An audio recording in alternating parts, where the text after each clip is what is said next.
AP deputy CM Pawan Kalyan ప్రాతినిధ్యం వహిస్తున్న పిఠాపురం నియోజకవర్గానికి సంబంధించి రైల్వే స్టేషన్కు 37,25,00,000 నిధులు మంజూరయ్యాయి. అమృత్ భారత్ పేరిట పిఠాపురం రైల్వే స్టేషన్ రూపురేఖలు మారిపోనున్నట్లుగా కాకినాడ ఎంపీ తంగెళ్ల ఉదయ శ్రీనివాస్ స్పష్టం చేశారు. ఒక పిఠాపురం రైల్వే స్టేషన్కి 37 కోట్లు అంటే ఆషామాషీ విషయం కాదు. ఈ ముఖ్యంగా పవన్ కళ్యాణ్ పట్ల ఉన్న నమ్మకం కేంద్రానికి ఈ విధంగా ఆయనకు నిధులు మంజూరు చేశారంటూ ప్రసంగించారు. ఈ సందర్భంగా పిఠాపురం రైల్వే స్టేషన్లో పవన్ కళ్యాణ్ చిత్రపటానికి పెద్ద ఎత్తున పిఠాపురం నియోజకవర్గ ప్రజలతో పాటు ఎంపీ తంగెళ్ల శ్రీనివాస్ ఇతర జనసేన నేతలు సైతం పాలాభిషేక కార్యక్రమం నిర్వహించారు. రైల్వే స్టేషన్కి సంబంధించి ఎంట్రీతో పాటు ఫుట్పాత్, అదేవిధంగా వాటర్, అన్ని రకాలుగా వాష్రూమ్స్, ఇలా వికలాంగులకు ప్రత్యేక ఏర్పాట్లు, దాదాపుగా రైల్వే స్టేషన్ రూపురేఖలు మారిపోతాయంటూ కాకినాడ ఎంపీ ప్రత్యేకంగా పేర్కొన్నారు. ఈ సందర్భంగా పిఠాపురం పూర్తిగా ప్రస్తుతం పిచ్చి మొక్కలతో నిండిపోయి ఉందని, ఇలాంటి రైల్వే స్టేషన్ మరికొన్ని రోజుల్లో అద్భుతమైన రైల్వే స్టేషన్గా మారిపోబోతుందంటూ పేర్కొన్నారు.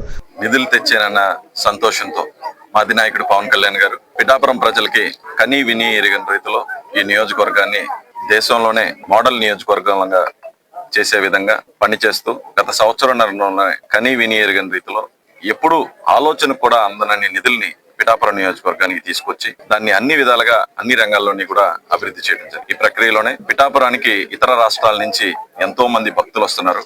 అలాగే పిఠాపురం నుంచి కూడా ప్రతి ప్రాంతాలకి లైక్ ఢిల్లీ, బెంగళూరు, చెన్నై, హైదరాబాద్, అలాగే వైజాగ్, ఇలా ప్రతి ప్రాంతంలోకి కూడా పిఠాపురం ప్రజలందరూ కూడా వెళ్లి పని చేయటమో, లేకపోతే చుట్టాలను కలవటమో, లేకపోతే టూర్ గా వెళ్ళటమో జరుగుతుంది. సో ఎన్నో సంవత్సరాల నుంచి, అంటే దీని గురించి పట్టించుకునే వాళ్ళే లేకపోయినా సరే, పిఠాపురంలో ఇక్కడ స్టేషన్ ఉందని చెప్పి పట్టించుకునే నాయకుడే లేకపోయినా, ప్రభుత్వమే లేకపోయినా సరే, మన పవన్ కళ్యాణ్ గారు వచ్చిన తర్వాత దీన్ని ప్రత్యేకంగా శ్రద్ధ పెట్టి, దృష్టి పెట్టి, స్వయాన ఆయనే ఢిల్లీకి వచ్చి రాష్ట్రాల గురించి, అంటే రాష్ట్ర ప్రయోజనాల గురించి మాట్లాడుతూ ఆయన సొంత నియోజకవర్గమైన పిఠాపురం నియోజకవర్గ రైల్వే స్టేషన్ గురించి కూడా మన రైల్వే మంత్రి, కేంద్ర రైల్వే మంత్రి అశ్విని వైష్ణవ్ గారిని ప్రత్యేకంగా ఆయన నివాసానికి వెళ్లి కలవటం, అలాగే రాష్ట్రంలో చాలా వర్క్స్ ని కోరటంతో పాటు, సార్ నాకు ఒక పర్సనల్ రిక్వెస్ట్ ఉంది, అది నా సొంత నియోజకవర్గమైన పిఠాపురం నియోజకవర్గం, ఆ రైల్వే స్టేషన్ ని మీరు అమృత్ భారత్ రైల్వే స్టేషన్ లో చేర్చాలని కోరటం.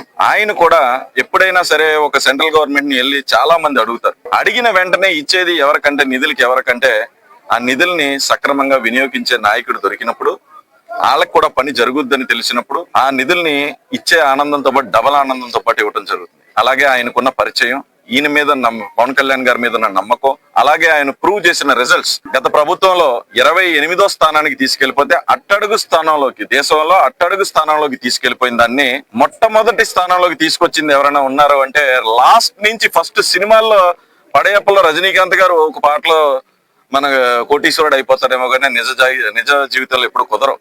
కానీ మన పవన్ కళ్యాణ్ గారు నిజ జీవితంలో, అంటే పంచాయతీరాజ్ శాఖ మంత్రిని 28వ స్థానంలో, అట్టడుగు స్థానంలో ఉన్నదాన్ని దేశంలోనే మొదటి స్థానంలోకి తీసుకొచ్చగలిగారు. అలా డెవలప్మెంట్స్ ని చూసి, ఆ నాయకత్వాన్ని చూసి, ఆ లీడర్షిప్ ని చూసి, ఆ కమిట్మెంట్ ని చూసి, ఆ విజన్ ని చూసి ఈయన మన అధినేత పవన్ కళ్యాణ్ గారు వెళ్ళి అడగంగానే పిఠాపురం నియోజకవర్గానికి, అంటే ఇంత పవన్ కళ్యాణ్ గారిని అడిగారన్న ఒక మాట కోసం 37,25,00,000 రూపాయలు పిఠాపురం నియోజకవర్గంలో, పిఠాపురం టౌన్ లో, పిఠాపురం రైల్వే స్టేషన్ కి, అమృత్ భారత్ రైల్వే స్టేషన్ లో అంటే ప్రెస్టీజియస్ స్టేషన్ లో ఒకటి కింద దీనికి నిధులు తీసుకురావడం జరిగింది. దీనికి ఆ 37,25,00,000 రూపాయల్లో టోటల్ ఎంటైర్ పెకేడ్ ఎంట్రన్స్ బిల్డింగ్ ని చేంజ్ చేయటం, అలాగే ప్లాట్ఫామ్స్ ని వైడనింగ్ చేయటం, దాంతో పాటు ఉన్న 2 ప్లాట్ఫామ్స్ ని ఇంకొక సైడ్ ని కూడా అభివృద్ధి చేసే విధంగా, ఒక అందమైన ప్రదేశంగా మార్చే విధంగా ది మోడల్ నియోజకవర్గం లాగా చేస్తానన్నారు.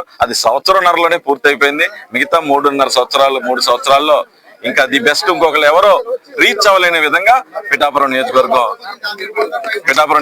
అభివృద్ధి చెందబోతుంది.